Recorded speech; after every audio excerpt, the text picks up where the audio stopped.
Hello, and welcome to History Speaks. This is the second virtual edition of History Speaks that we're doing, so thank you for joining us today. My name is Jennifer Sanders-Tutt. I am the local history librarian for the St. Joseph Public Library. Today we will be discussing the influenza pandemic of 1918. It's a bit heavier in terms of subject matter, so please just keep that in mind as you begin this.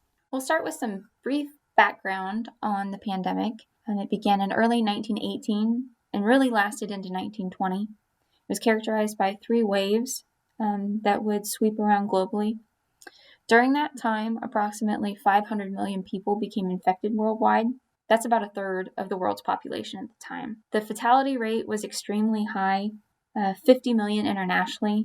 Put that on a more localized scale, it was about 675,000 Americans that died during this time. To start off with, we'll go back a little bit further to the summer of 1917. The United States entering the Great War was on the horizon, and so cantonments or military training camps were being constructed all over the country.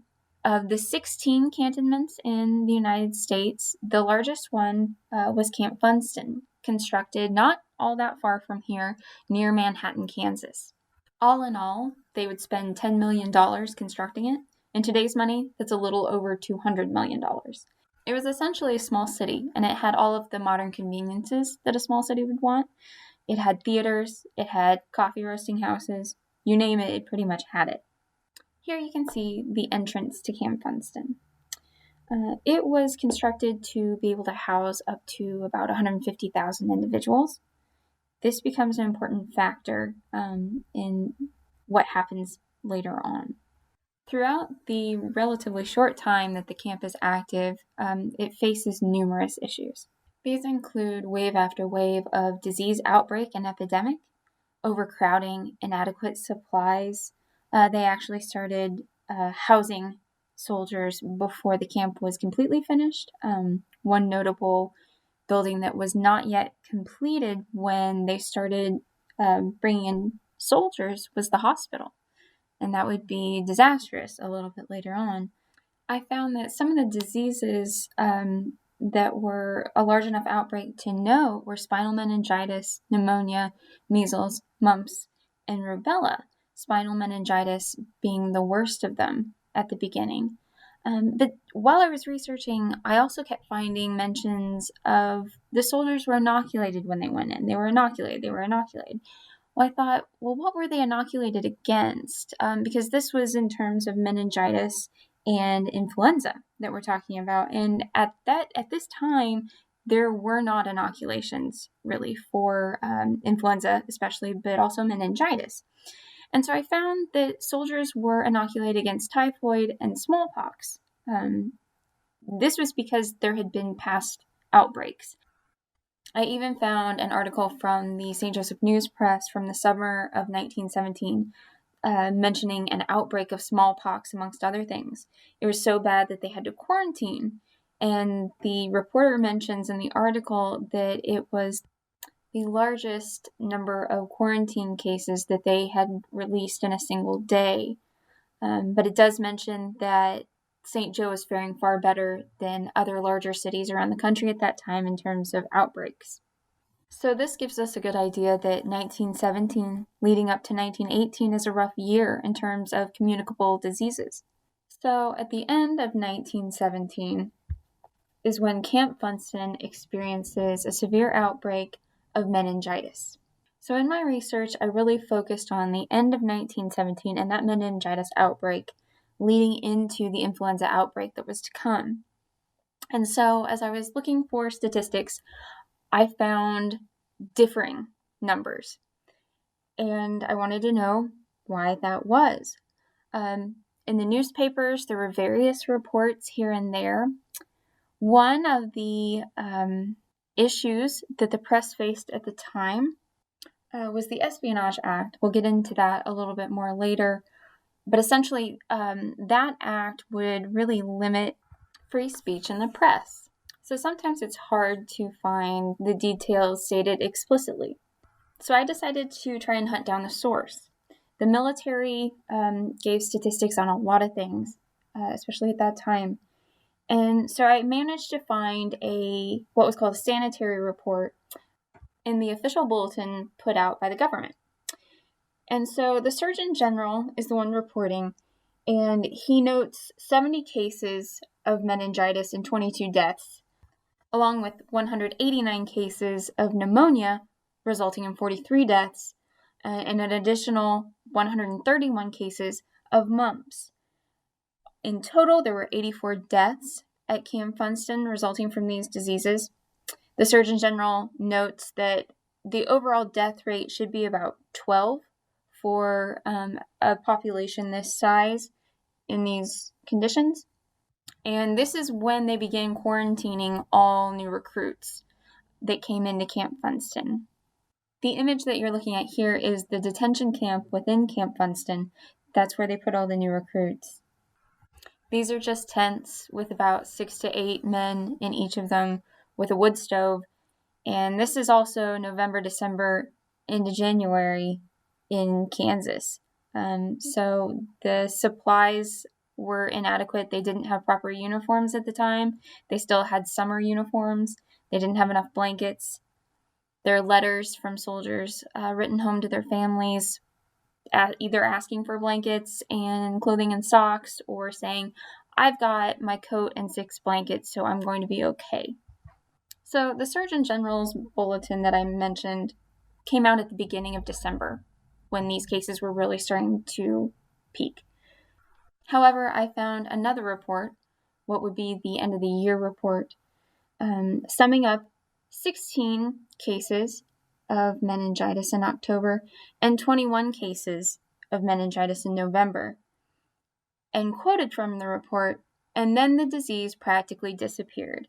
But we know from the earlier report that it didn't, that it was starting to pick up at that point. So this very much seems to be the initial report was the initial alarm at the amount of cases, medical officials speaking out, and then probably being reined in a bit later. Because in early January of 1918, they send a general in to survey the camp and report back as to the health conditions. They had complaints from lots of families around the area. And the general reports back declaring the outbreak is over, it has been contained, and that the health at Funston is good. This is on January 4th. On January 5th, there's news of an outbreak of meningitis in Manhattan, Kansas. And they state that it's attributed to a soldier from Camp Funston who had visited the town. So the outbreak's definitely not contained, and it's passed back and forth and around throughout Camp Funston and the surrounding communities for quite a while. To make matters much worse, on the evening of January 11th, there's a quadruple homicide in the camp bank. There will be a 5th victim, but he lives long enough to recount what happened to the police, and the details are quite gruesome, so I'll leave those out.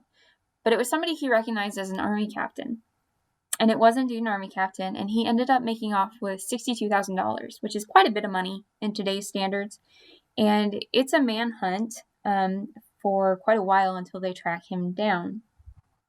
But it's at that time that he takes his own life before he's caught. There was speculation that he was possibly mentally ill.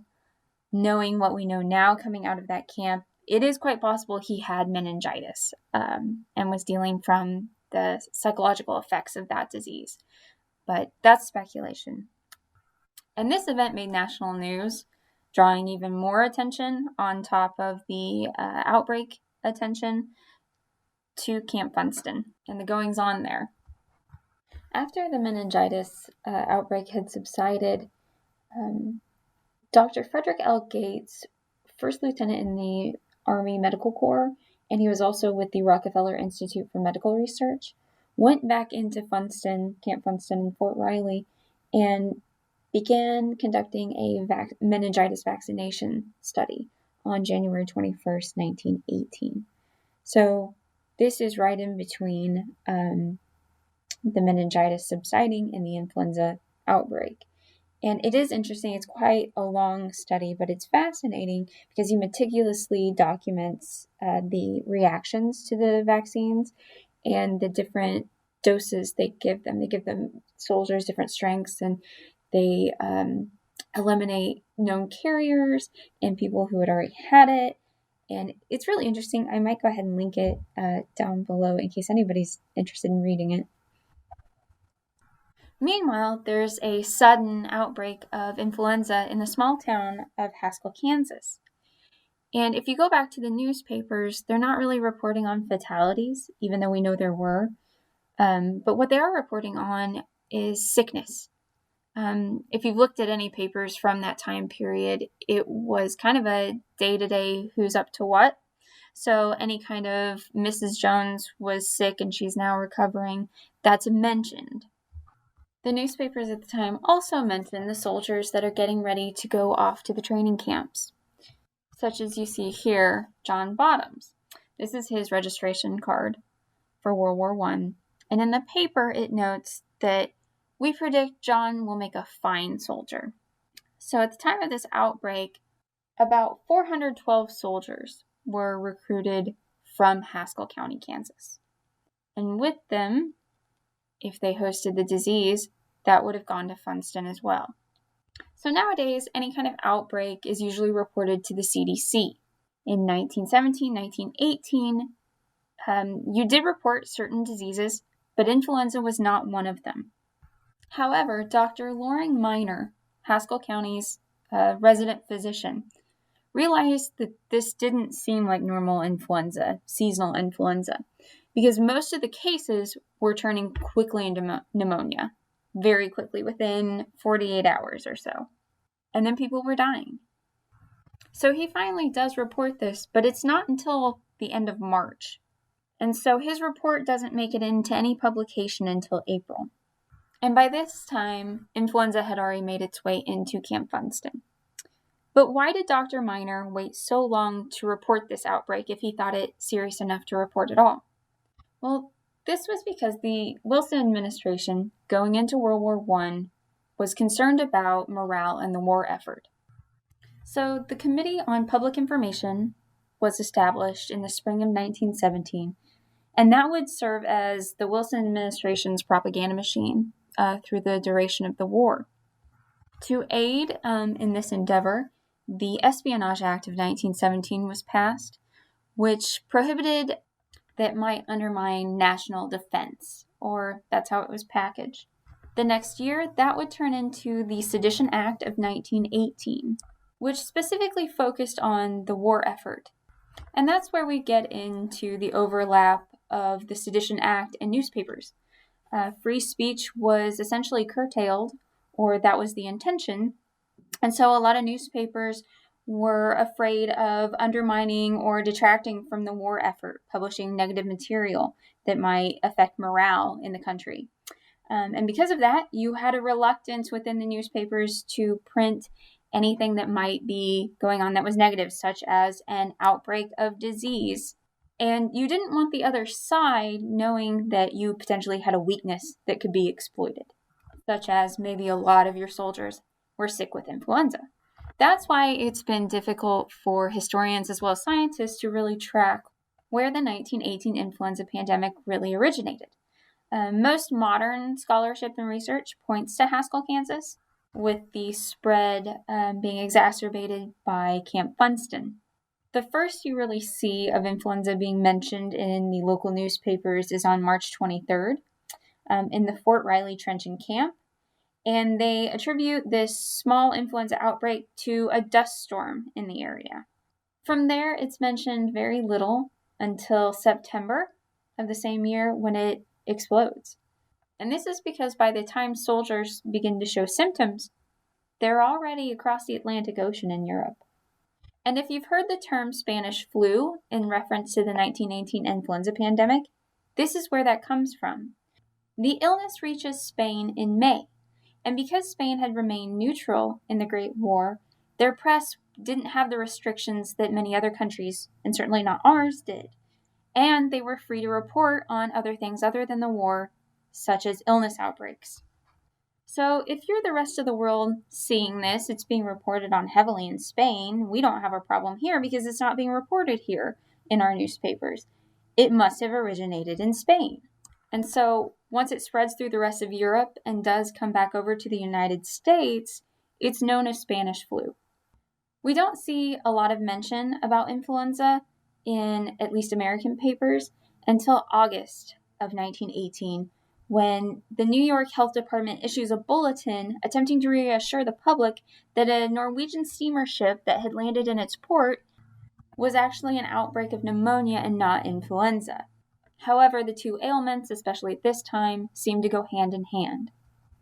This is the foreshadowing to what will be known as the second wave of the influenza pandemic.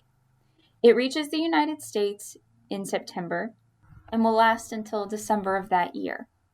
The first mention of this wave of the influenza pandemic in the local paper is on September 12th, stating that it has arrived on the East Coast. This is on page 13 out of 16 of the St. Joseph Gazette. So the fact that this has arrived in the United States isn't even really front page news at this point. It's less than 2 weeks before the first cases of influenza pop up in St. Joseph. And on September 24th, it's reported that there are 181 cases at Camp Funston. It is mentioned that the influenza cases in St. Joseph at the time, one was an Army lieutenant from West Virginia that had just come back, and the other cases were from civilians visiting a naval training camp elsewhere in the country.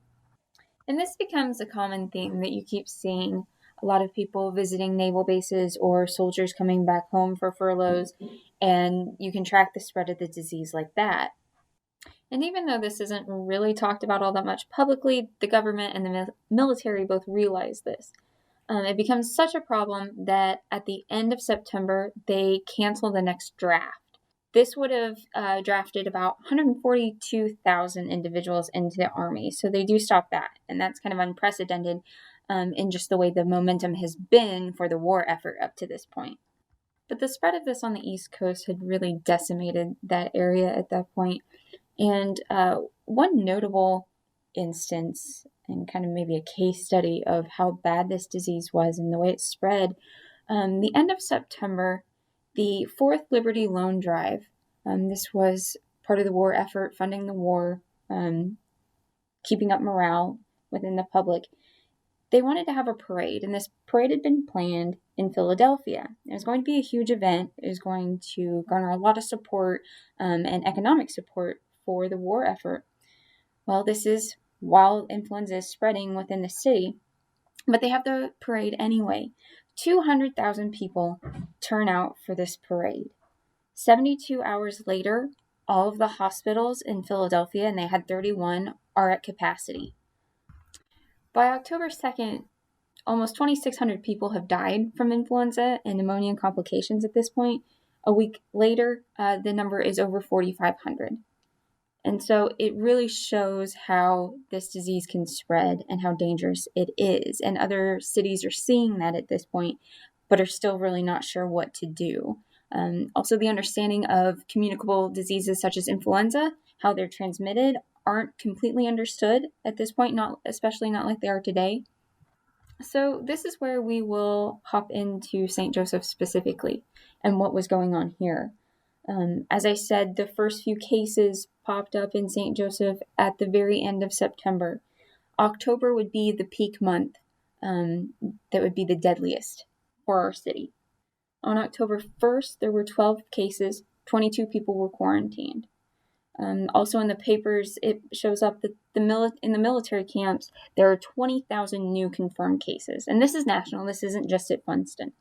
By October 2nd, though, an epidemic is declared at Camp Funston, which is not all that far from here, if you remember. By October 3rd, they're issuing a warning that influenza is spreading from camps to civilian population, so they are coming forward with this information publicly. By October 4th, it's still spreading, there's an increase in deaths, and the papers are desperately making pleas for volunteers to come out and help make masks and help the Red Cross. The next day after that, they realized they suddenly have a shortage of nurses because of the way the cases are popping up. And the shortage of nurses and medical staff will be an ongoing problem throughout the duration of the Great War and especially the influenza pandemic. Some of the best medical staff that you have already been sent out to support the war effort. So you have a shortage here at home.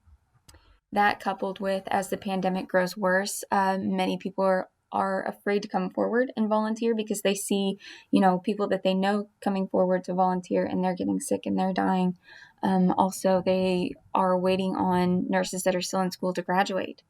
However, during this time, there are a lot of African American nurses that are ready and willing to aid the cause of the pandemic and the Great War. But as we've seen in many other cases, these women are not utilized.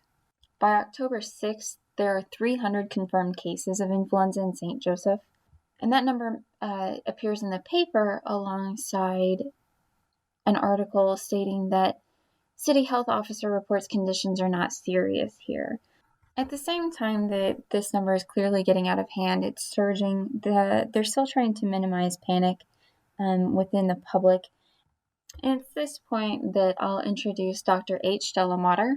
I have yet to been able to find what his first name actually was, but he was the city health officer at this time. He had come here from Kansas City and the health department there. He's the city health officer here for a while. After that, he becomes the health official for the St. Joseph School District and goes on to be on the faculty at the St. Joseph Junior College. But at that point, it was really just him watching this pandemic and trying to determine, what steps will be taken next. And so he states that no action to close the schools will be taken unless the cases or the number of cases increases materially. And so on October 7th, the next day, you see the first of the deaths that will happen in St. Joseph from the influenza pandemic. And then on October 8th is when they do close the schools and theaters. They state this order will automatically close schools, churches, theaters, parades, and patriotic meetings of all kinds. And it's at the same time that now there are over 500 confirmed cases of influenza in the city. And they start taking steps to quarantine the city, telling people to stay at home for the good of the community, not to spread this disease. And so on October 10th, there's a more optimistic headline, influenza shows decrease in city, and they state that the quarantine is expected to be lifted early the next week. In the same day's paper, there's a small article entitled Death Ended Furlough, and it mentions a soldier named Edward A. Crumpacker, and he was with the Medical Corps and stationed in Texas, and he had come home to the DeKalb area on a 10-day furlough. Well, 2 days later, after he arrives home, he becomes ill with influenza, and he dies shortly after that. In the article, it mentioned that he had a brother and 4 sisters, and it mentioned the name of his parents. And so I was curious. This piqued my interest, and so I went to the Missouri death records and found his death record, which you can see here. He died on the 10th. But it's an unusual last name, and so I thought I might have an easy time finding anybody else who was associated with him. And sure enough, 10 days later, his father dies from pneumonia caused by influenza, and the day after that, his sister died from the same thing. And so this really shows you how deadly this disease was and how quickly it spread. And as I was researching this, I read a lot about the second wave being the deadliest. They think possibly the virus mutated by the second wave. And it was really the pneumonia that was killing people, but it was happening so quickly. So it was really kind of a traumatic death from this. So influenza cases and pneumonia cases are multiplying in St. Joe by the day. And so they realize they need an emergency hospital. And they list off a few places where they're thinking about putting it. Usually there's a lot of opinions and something like that. They finally decide on Miss West's, the old Miss West school building. And this used to be a private school for girls at the turn of the century. And she ended up moving away after the school was no longer profitable. And so they use this building. It's on the south side of Jewel Street between 26th and 27th Streets. And that quickly fills up. And the next day, they announced that 100 new cases have popped up of influenza. This is also the same time where you really start seeing pneumonia mentioned as being a problem alongside the influenza, and that starts to take lives. It's at the bottom of this article, and this article was in the Gazette, which sometimes had a little bit of snark to some of their articles. At the very bottom, there's a smaller article that says, "Big night for germs. More news causes great crowds to gather in downtown districts." For several hours following the announcement of the big war news last night, the influenza ban was completely ignored, and nobody was arrested. People congregated wherever they saw fit to do so and discussed the new signs of peace. In cafes and restaurants, in business houses and offices, on the streets and in saloons, crowds quickly formed, far in excess of the quota fixed by the proclamation, and everything but the glad news was forgotten. Grippe sufferers and flu-stricken ones coughed and sneezed with wild abandon, and all caution on the part of others was forgotten. It was a great night for the flu germs. And so this is no doubt also harkening back to people knew what happened in Philadelphia and how bad it was. And so this is a complaint on the part of the city's trying to put these measures in place to stay safe, to keep everybody safe, and nobody's following them. On October 15th, and we're nearing the middle of the worst month of the influenza pandemic here, all the public libraries in town are closed. And they state that the quarantine, the ban on public gatherings and whatnot is indefinite for the foreseeable future. And problems really start to emerge in the south side of St. Joseph.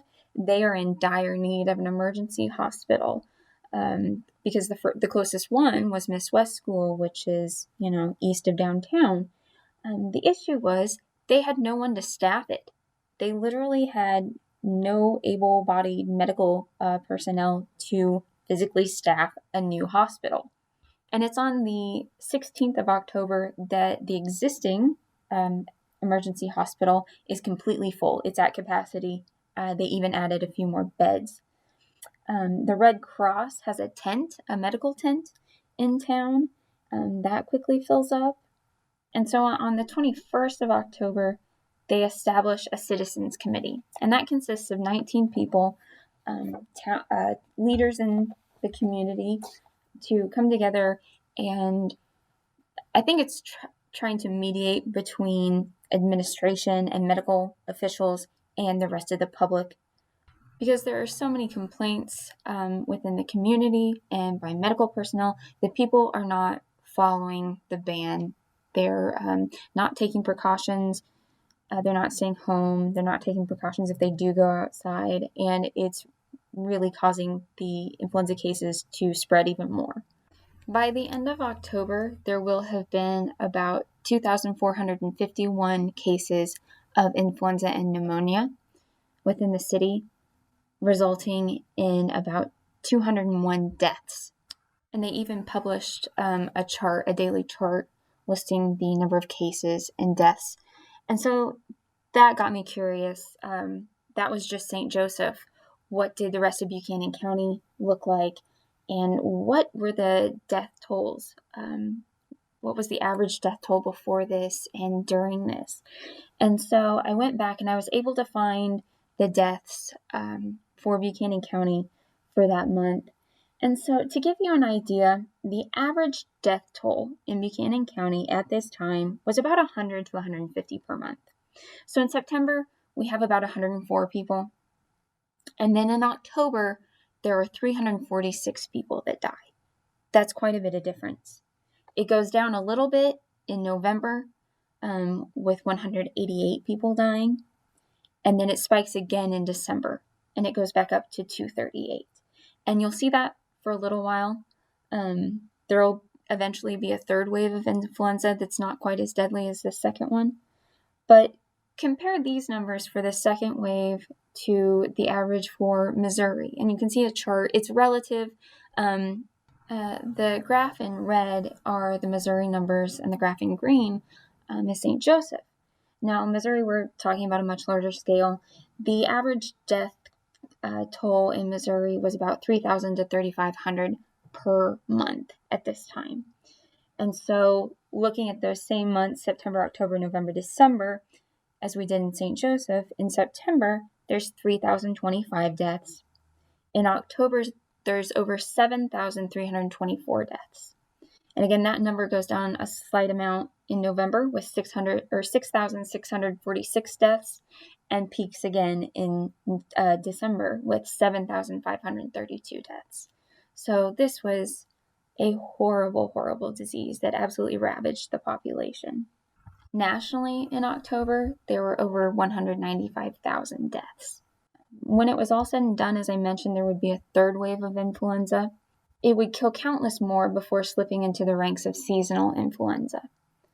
From the onset of the influenza pandemic in 1918 until the end of the third wave in 1919, an estimated 500 million people, or at that time a third of the population, became infected with influenza.